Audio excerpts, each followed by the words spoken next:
Hey, what's up, everybody? This is Charles, and welcome you guys to another episode of the Dreamerspro Show, where we cover everything from sports, hot topics, classic debates, entertainment, and where we give you guys a fresh perspective on things and how we see them. And in today's episode, the topic is the real reason Michael Jordan only really respected Kobe Bryant. So that's the topic I want to get into in today's video. But before we get into that, I want you guys to please make sure you go ahead and hit the like button, hit the subscribe button, and hit the notification bell to be notified whenever we drop our content. Also, check out Dreamerspro Max, an online sports community, a place where you can go and start basketball discussions, chat live during games with us, consume original content that you're not going to be able to get in the channel, and so many other cool things. So if you guys are interested in that, be sure to check that out.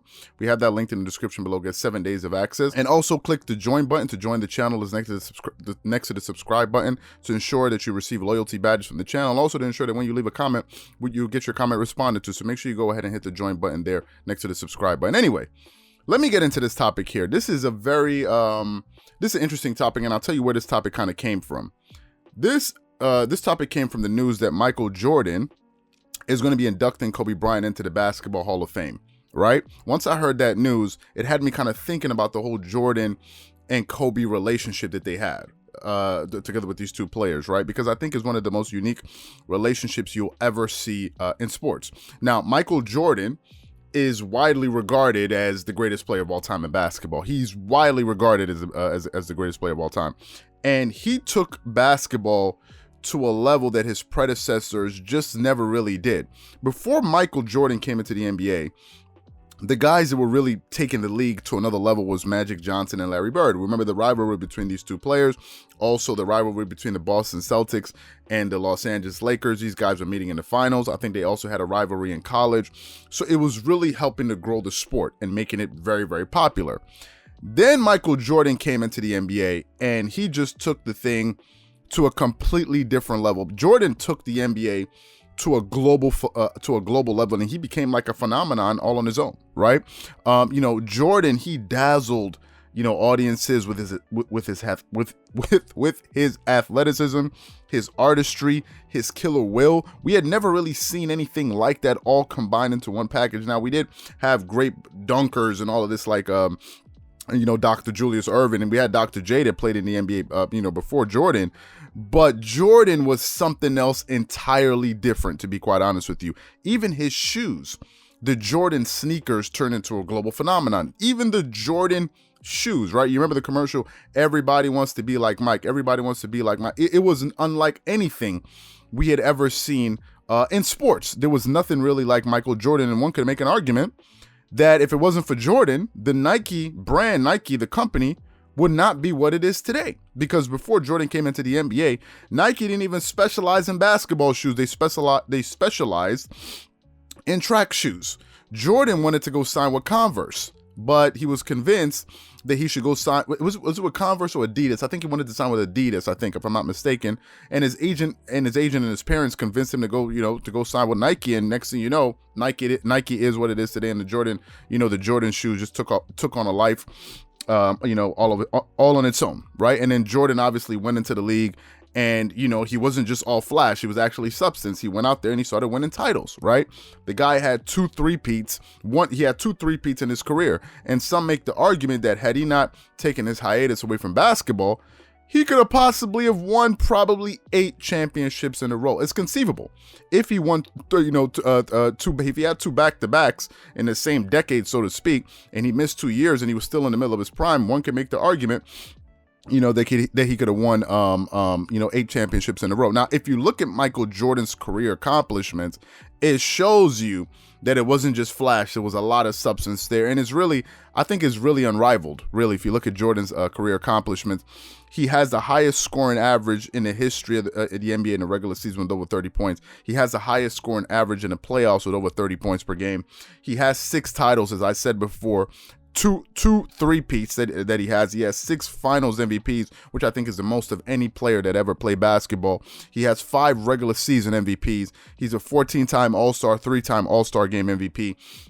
He's been on 11 All-NBA teams. He made 9 All-First defensive teams in his career, and he won a Defensive Player of the Year in his career. He also was the Rookie of the Year when he came into the league in 1985. And also, he led the league in scoring 10 times in a row. Oh, by the way, he's also top 5 in steals all time. and he led the league in steals 3 times. He led the league in steals 3 times in his career. This is unheard of. These accomplishments are unprecedented, right?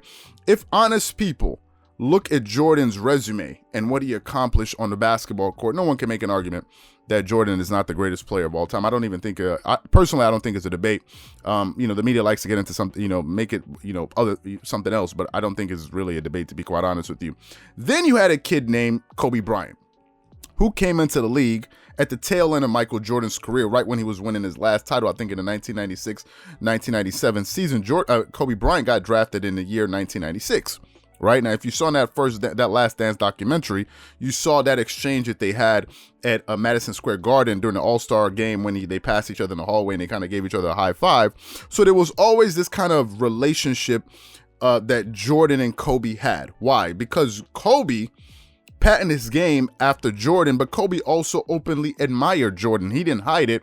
He didn't hide the fact that he wanted to be just like Michael Jordan or even better, right? And something about that, I think, is what Jordan respected about Kobe Bryant, because Jordan had the example of when they were in an All-Star game or when they were in a regular game, and Kobe walked up to him and he asked him, how did you perfect your turnaround jump shot? And he told him, to make sure you try to feel out the defense with your legs, right? How many players do you think can walk up to Michael Jordan and have the chutzpah to walk up to Michael Jordan and ask him a question like that? And how many players do you think that even if they did have the courage to walk up to Jordan and ask him a question like that, how many players do you think Jordan would actually respond to and give advice to? I think it says a lot about Kobe Bryant and how Jordan saw Kobe for him to be even willing to entertain a conversation with him, let alone take him under his wing and even give him advice.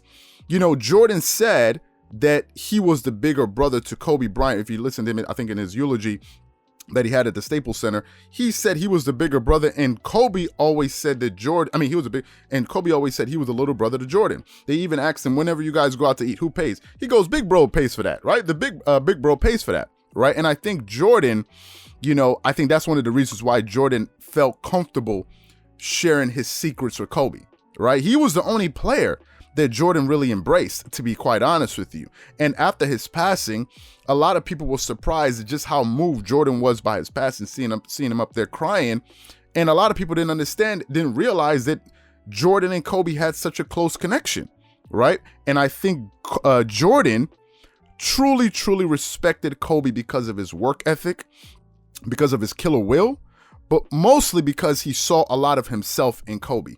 He saw that Kobe was willing to do the work and also accept everything that comes with it, right? That's something I believe that Jordan respected. He's like, listen, a lot of guys want to be like Mike, but nobody really wants to put in the work ethic. Nobody really wants to deal with the backlash of taking and missing game-winning shots. Nobody wants to take the brunt of the blame, but this guy does.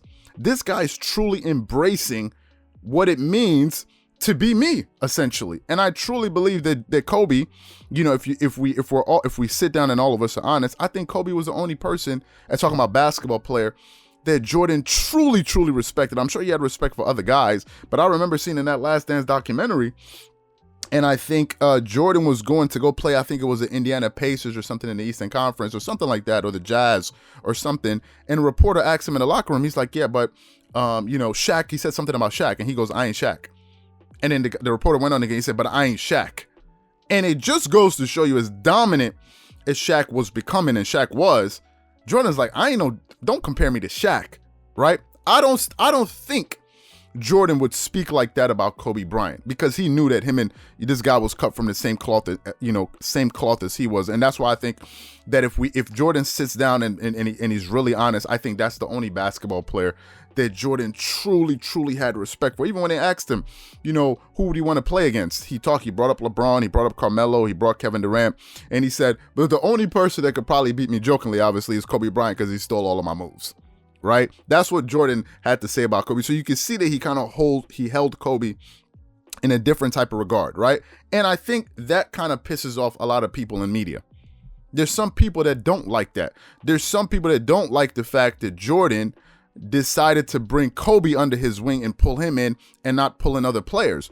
It bothers some people, right? But the reality is, Kobe was the closest thing we ever saw to Jordan, and I don't even think it's a debate, to be quite honest with you. I think honest people, if you sit them down and ask them, what was if after watching Michael Jordan, who's the other player that you saw after Jordan that was almost a carbon copy of Jordan? Everybody would say Kobe, and I think that's the reason why Jordan truly respected Kobe, and I think probably he was the only player he ever truly respected. So in my opinion, that's what I think. So what I want to know from you guys is, do you think that Kobe was the only player that the GOAT really truly respected, or do you think there was a bunch of players that Jordan respected? Because let me tell you, there was a lot of players Jordan didn't think was all of that. They were playing in his league, and Skip Bayless used to talk about it all the time. He was like, he didn't think Malone was nothing. He thought, although Charles Barkley was good, he ain't had nothing for him. Like he just thought that he was way better than all of these dudes. And